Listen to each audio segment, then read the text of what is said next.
project, 96 F150 short wheelbase, thanks to XL. Really stock. And I'm going to be doing what you call a recondition on this, just trying to put it back as stock as I can, just what it is, not really rebuilding anything. Bugs from hitting me. There's some different things that need to be done to this. Right here we see that's not the brake pressure switch, that is the cruise control switch. It's leaking, so I'm gonna be replacing stuff like this. Any of the vacuum hoses and things like that, getting those fixed.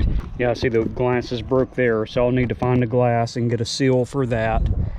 Various little things like that. So today I'm going to be cleaning it out real good. I already got a tag for it. It is insured. It does move under its own power. But I'm going to be cleaning it out. Yeah, see, that's where the horn button went. And everything. Nothing major. Just a general cleanup, wash, get all the trash out of it. That's kind of what we're going to be going over right now, and then identifying some of the things that need to be done on it, like door hinges. I don't know if we can see that, but door hinge pins. I want to be getting the toolbox off eventually, get it washed, get all the junk out of the bed and the cab and all that. But we're looking pretty good. This is going to be a couple video series here, just doing a recondition, and I want to try to document my time and money into it, and just kind of give y'all an idea. If you pick up something like this, whether you want to fix it for yourself or if you want to flip it, basically, this is what you're going to be getting into.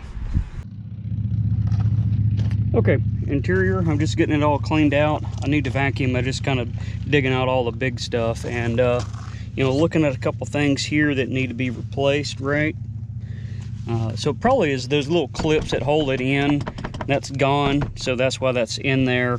So I'm going to go through, and that looks like a factory screw there.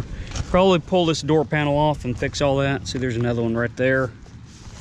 And make this look pretty good. I might be able to get some new door handles pretty cheap. This one, that's a factory one. It's not broke, so that's good there. Maybe just throw a spare one in. The window crank handle, yeah, it's manual windows. Get that fixed. I noticed here, so make sure that's good and fixed right there as well. Not much to do there, but you know, give a good wipe down and clean in here. So I like it has the molded rubber carpet in there. That's very nice. May pull this up right here. Looks like that missing screw might be that screw right there. So wearing gloves, because when you're raking this stuff up, you never know what you're going to get into your hands. So, but that's what we got on the inside. Let's see here. The headliner, it ain't drooping down. I'm just not going to mess with that. Oh, hey, I think I might remove that right there. No telling what's on the other side, but wipe all this down. You can see the crud up on there. Just give her a good cleanup, right? Let's see, I think that's it for this side. I'm going to go around to the other side, dig stuff out underneath the seat, and identify some of the areas that need to be cleaned or fixed there. And like I said, I'm not fixing those in this video. I'm going to be fixing them on this build.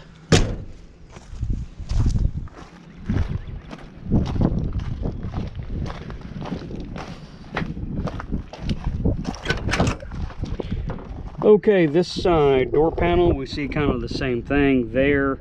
I don't know if there's a screw that goes there and it's just missing or whatever, so I'll dive into that. Looks like we need a new window crank there. That is a replacement handle, and that is a metal handle there, so that's nice. Missing a screw there, and of course the side vent window has been broken out, so I think I found a seal for like under 10 bucks. I'll probably have to go to the junkyard and get the glass. So we see a little bit of a, probably needs a longer screw, a screw with a finish washer or something like that. It's this old plastic, those finish washers you can get. I use those on Jim, and I'll show you that. And it kind of does the same thing as the washer there, but it looks a whole lot better. But this old plastic will shrink up and then stuff don't fit and it gets broke and everything. So might need a scavenging me a foot pad for that.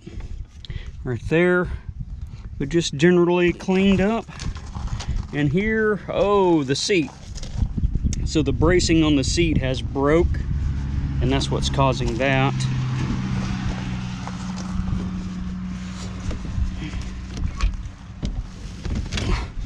Now the seat belt, of course, is doing goofy things. It's broke and then it gets caught in between there. And of course it don't want to retract, so don't know how much I'm going to do on that. See, here's part of the seat bracing. It goes up in there. So note how well you can do this. This stuff doesn't really weld, and it's right on the cushion. So you know, how much am I going to put into it, basically. So I may be coming back and doing something like a board or something in here. That's a nifty little repair, zip tied in there. But anyways, deal with that when we get to that part. Definitely that needs something done to it right there. Let's see what we get on this one. Looks like we had some up in there, so that'll have to be clean. That's what I was showing before up in there. Get that cleaned up real good. Like I said, just a good cleanup is what it needs, and it'll make it look completely different. Oh, the cell phone holder thing, yeah, that's gotta go right there. But I think that's what we got on the inside here. Yeah, figure out what's going on with that and get that fixed, glued back in or something in there. All right, a little bit of outside stuff. These caps, this chrome right here is a cap that goes on there. I think all but one are mangled and messed up just because they're old. They were never meant to last this long. So that's the wheel that's on there. These aren't quite the right lug nuts, so I'm going to be changing these out eventually, and probably just clean these up and do a repaint on them. So I already have these two wheels taken off, the factory ones. There's a spare setup for that. I just need to acquire a couple more of those. Let's see, bumper, I'll probably go in and try to pull that out and make that look a little better there. I noticed Rock Auto has these for like 13 bucks for the tail light, so I'll probably that'll be one of the things I get there, is replace that. And of course, get all the gunk out in here, get the toolbox off. The fuel pump's been replaced. That was a little access hole to get down to the fuel pump is what was done there. So I'll need to source some like a little square piece of bed plating and figure out how to get that in there to look good and be sturdy, instead of that sheet metal right there. Like you can see, there's a little cut in it, so that's just not strong enough for bed material right there. But yeah, same thing there. And then we see up here this wheel, so those are coming off. Tires are in pretty good condition. These are a little bit older right here. These are really good condition. You can see the tread depth on that, and that's a LT tire. Engine bay, touching on a little bit. That's been plugged off just to get the engine to run and idle good. It goes over here to this. I'm going to replace these lines in here as necessary. Make sure none of them are cracked or anything. Everything's routed right. Double check the accessories, hoses. Give it a good wash down. Will make a huge difference. Of course, replace the belt. It doesn't look bad. Just going to replace it. Same for the tune-up stuff. The spark plug wires look good. I'm just going to replace it and then take these, which there's nothing wrong with them, and just have those as spares right there. So of course, you know, oil change, transmission fluid and filter change. We've had a little bit of issue, so I put my spare coil from Jim on there. That wasn't the issue. I think it's fuel filters, what it is. So get into that as we get there. They'll be part of the tune-up. And I'm going to get another coil and put on there just a factory coil. Wind is just non-stop blowing all of a sudden. So that'll get it back to stock, and then that'll be my spare coil for Jim. But that's what we got. Looks like we need a cap for the fuel line right there, and just identifying anything odd going on. We see a vacuum line. Wow, that wind has not stopped blowing. hopefully the sound is good in here. But there's a line up in there that I want to replace. I bypassed that right there because I couldn't get that, you know, I was doing repair down at their place, you know, I didn't have all my tools at the garage, so I just bypassed it right quick. But anyways, that's what we got right there. Just overall pretty clean. We got this connector that goes up to there, but that was leaking, so that's going to be, well, there's a weird kink in that. Ford probably put it in there from the factory. I don't know. They do weird things. Looks like we got a TFI module down there, the remote mount. So that's the Motorcraft one. I'm just going to leave that alone. Just do a cap rotor, spark plug wires, all that good stuff right there. Just a good general tune-up on here. Outside, I may do something with that. The headlights have already been replaced already, so just a good cleanup on those.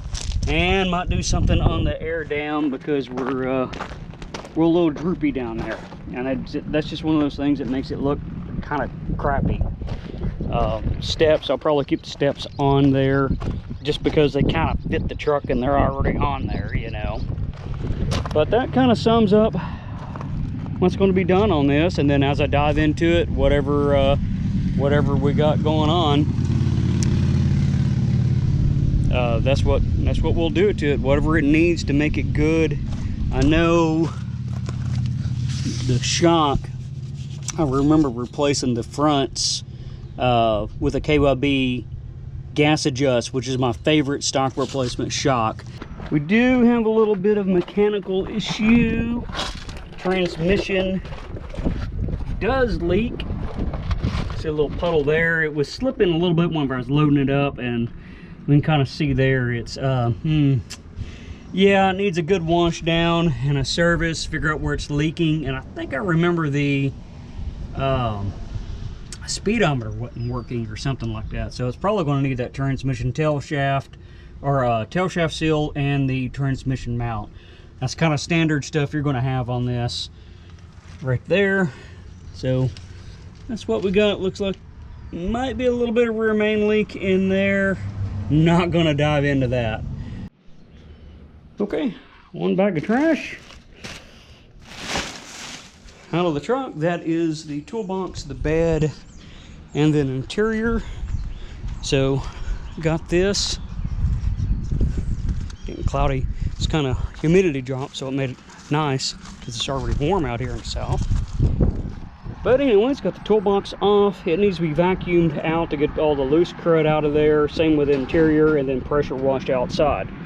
From the bed, we got not one but two tire irons, an e-tool. I don't think that's probably some sort of knockoff. I'm not quite sure on that. That might be a good one. Maybe so. It's all together. Oh, look at that, look at that. Might be an actual issue one. Not one, but two cat paws, or whatever you call those little nail pullers. One of the little Harbor Freight wheel chocks. A little dinky tire iron that, unless you're, well, I don't know what you'd use that for other than just to get aggravated. And a few wrenches, one of them being a 9/16 Craftsman. No name, 3/8, 7/16. Now I found a couple more, but they were just really rusted up and no name, so I just threw those straight to trash. And that little cool one right there, and a horn. Don't know if it goes to this or not, but we're going to find out because there was that horn button hooked up. Okay, this will conclude the cleanup at round one. It took about an hour of, you know, casual cleaning, you know. I wasn't over here acting like I was getting paid by the minute or something, or getting docked if I don't get it done in a certain amount of time. But there we are. All right, pressure wash is next. Okay, first round of cleaning is done. You're going to get dirty doing this. So this is something you could do at the car wash if you don't have a pressure washer. But I just went over the engine bay real good, try to get all the gunk out of there, and it is just non-stop windy today too, by the way. So hopefully we're getting good audio here. If not, I'll just have to dub it over. But looking pretty good. I'm going to come back and do another cleaning on the hood and everything in the outside, more of a detail clean. But it's just getting all the gunk off. You know, I'll have to wash this again, and all the this mold stuff I'll actually wash off. What I spent my time on is getting up underneath, trying to get that transmission clean up underneath the rear end area. All this up in here is what I spent time cleaning. Down in there, all that good stuff. Right, get the good little quick once over. I can rinse the rest of this out with just a water hose here, and I'll get my brush to clean all that mold off and looking good whenever I do the actual car wash part of it. Same with all this. This will come off easy instead of trying to pressure wash that off right there. I'll get that on detail phase, and inside is vacuumed out. Looking better already, not detailed, just a quick vacuum. I want to go in and actually clean this and get all the gunk and dirt off of there. But anyways, that's a step right there. Oh hey, we got a little buddy there. You want to say hello there, buddy? I think he's a little shy there. Let's just leave him alone. He's happy where he's at. Whew.